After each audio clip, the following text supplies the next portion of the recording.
আপনি কি আরো অবাক হবেন না যদি আপনার সন্তানকে আপনি দিন শিক্ষাটা না দিলেন? একটু চিন্তা করে দেখেন, সে নামাজ পড়লো না, রোজা করলো না, খালাস। কিন্তু যখন আমি আপনি মারা যাব, মারা যাওয়ার পরে আমাদের বিদায়টা তো সুন্দর একটা বিদায় দেওয়া দরকার না? এখন আমি মারা গেছি, আমার লাশ সন্তানের সামনে, সন্তান এখন ধরেন ইমাম সাহেব তো নামাজ পড়াবে, ইমাম সাহেবের দায়িত্ব দিচ্ছি নামাজ পড়াইতে, জানাজার নামাজ।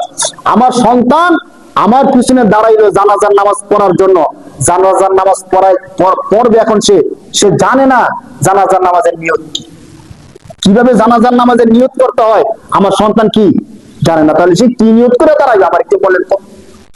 মানে আপনাদের একটু বিবেককে প্রশ্ন করেন। আমার সন্তানকে তো আমি দিন শিখাই নাই, কোরআন শিখাই নাই, ছোটবেলা মাদ্রাসা মসজিদে দেই নাই, অন্তত ইসলামী বেসিক যে শিক্ষাটা, ওই শিক্ষাটা তাকে দেই নাই।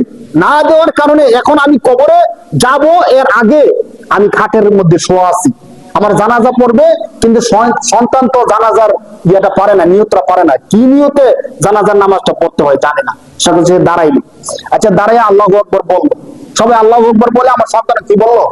আল্লাহু আকবার বললো। আল্লাহু আকবার বলার পরে কিছু পড়তে হয় নাকি চুপ থাকতে হয়? কিছু পড়তে হয় কিনা বলেন? কিছু পড়তে হয় কিনা? একটা চমৎকার একটা দোয়া আছে, আল্লাহুম্মা গফিরলি হাইয়িনা ওয়া মাইয়িতিনা ওয়া শাহিদিনা ওয়া গায়বিনা ওয়া সগীরিনা ওয়া কাবীরিনা। আল্লাহুম্মা, হে আল্লাহ, ইগফিরলি হাইয়িনা, আমাদের মধ্যে যারা জীবিত আছে তাদেরকে ক্ষমা করে দেন, ও মাইয়িতিনা, যারা মৃত আছে তাদেরকে কি করে দেন? ক্ষমা করে দেন। এখন আমার সন্তান তো দোয়া পারে না, আমি তো আমার সন্তানকে দোয়া শিখাই নাই। যখন ছোট্ট ছিল ফজরের পর আমার স্ত্রীকে দিয়ে কেজি স্কুলে পাঠিয়ে দিছি। মুক্তবের যে শিক্ষাটা আমাদের থেকে কিন্তু উঠে গেছে একবারে। ছোট্টবেলা আমরা মুক্তব গুলোতে দেখতাম যে কত শিশুরা মুক্তবের মধ্যে এসে পড়তো, এখন কিন্তু এসে পড়ে না, কারণ এখন বাংলা শিক্ষার গুরুত্ব বেশি বেড়ে গেছে। আরে গুরুত্ব দেন, শিক্ষার দরকার আছে, সমাজ গঠনে শিক্ষা দীক্ষার অনেক ব্যাপক ভূমিকা আছে।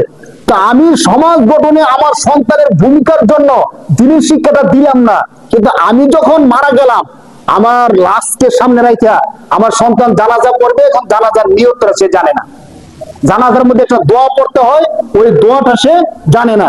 অনেকে দেখবেন আমরা ঈদের নামাজে যেমন হাত তুলি, অনেকে জানাজার নামাজে গিয়ে কি করতে থাকে, এমনি হাত তুলতে থাকে। কেন হাত তুলে বলেন তো? ইচ্ছা করে না ভুলে? সে জানেই না জানাজার নামাজ কেমনে পড়তে হয়।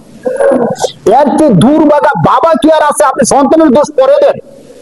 আমি বাবা যে তাকে এই শিক্ষাটা দিয়ে যাইতে পারি নাই জানাজার নামাজটা কেমনে পড়তে হয়, এর চেয়ে দুর্ভাগা বাবা, আমার থেকে দুর্ভাগা বাবা আর কি আছে? এখন আমি মারা যাওয়ার পরে আল্লাহ রাসূল সাল্লাল্লাহু আলাইহি সাল্লামের হাদিস আছে, আল্লাহ রাসূল সাল্লাল্লাহু আলাইহি সাল্লাম কবরে যাইতেন এবং নির্দিষ্ট কিছু দোয়া দরুদ পরে কবরবাসীদের জন্য কি করতেন? দোয়া করতেন। এখন অন্য কবরবাসী বাদ দেন, আমি যেহেতু আমার মেয়েকে, আমার ছেলেকে, আমার সন্তানকে দিনী শিক্ষাটা দেই নাই, আমার সন্তানকে কবরে যাবে? আরে সে তো জানাজার নামাজটা পড়ছে মানুষকে দেখানোর জন্য, মানে জানাজার নামাজ না পড়লে মানুষ কি বলবে যে বাবার জানাজা পড়ে না। এখন সে পরের বছর যখন বাবার, অনেকে আমরা মৃত্যুবার্ষিকী বলি না, যদি মৃত্যুবার্ষিকী বলতে কোনো কিছু নাই, ধরেন ওই বছরে তার মনে হলো যে আরে আজকের দিনে তো আমার বাবা মরছে, যাই আজকে আমি কি করি, কবরে গিয়ে একটু দোয়া করে আসি। অনেকে এমন করে যে হুজুরকে নিয়ে এসে একটু দোয়া করা দেয় যে আজকে আমার বাবার মৃত্যুবার্ষিকী, আমার বাবার জন্য একটু কি করে দোয়া করেন। আরে ভাই, হুজুর তো দোয়া করলো হুজুরের অনুযায়ী। আপনি যে সন্তানকে জন্ম দিচ্ছেন, যে সন্তানকে লালন পালন করছেন, নিজের রক্তকে ঘাম বানায়া যে সন্তানকে বড় করছেন, ওই সন্তানের যে দরদ, এই দরদ কি হুজুরের মধ্যে আছে বলেন? হুজুর তো সামাজিক হিসাবে দোয়া করে দিয়ে আসবে, কিন্তু সন্তানকে যদি দিনী শিক্ষাটা দিতেন, সন্তান হাত তুলে আল্লাহর কাছে যেভাবে কান্নাকাটি করে দোয়া করতো, ওই দোয়াটাকে হুজুরের মাধ্যমে হবে ভাই? এখন সন্তান যাবে না কেন? আপনাকে আমি প্রশ্ন করি, সন্তান যাবে কেন? কারণ বাবার কবর জিয়ারত কিভাবে করতে হয় সন্তান তো জানে না। কবরে গেলে দুরূদ শরীফ পড়তে হয়, আল হাকুমুত তাকাসুর সূরাটা পড়তে হয়, একটু ইয়াসিন সূরা পড়তে হয়, কিছু পড়ে নির্দিষ্ট পড়ে এরপরে একটু দোয়া দুরূদ পড়তে হয়, অথবা কবর সামনে গেলে আসসালামু আলাইকুম ইয়া আহলাল কুবুর এমন কিছু একটা বলতে হয়, সন্তান তো জানে। যার কারণে একটা জিনিস কত ভয়ঙ্কর দেখেন, যার কারণে আপনি কবরের মধ্যে শুয়ে রয়েছেন, আর ওইদিকে ওই যে বাড়িগাড়ি করে দিয়ে গেছেন সন্তানকে, সন্তান বসে বসে দেদারছে, টিভি দেখতেছে, সিনেমা দেখতেছে, খেলাধুলা, মদ জুয়া, এই সমস্ত জিনিসের মধ্যে ব্যস্ত।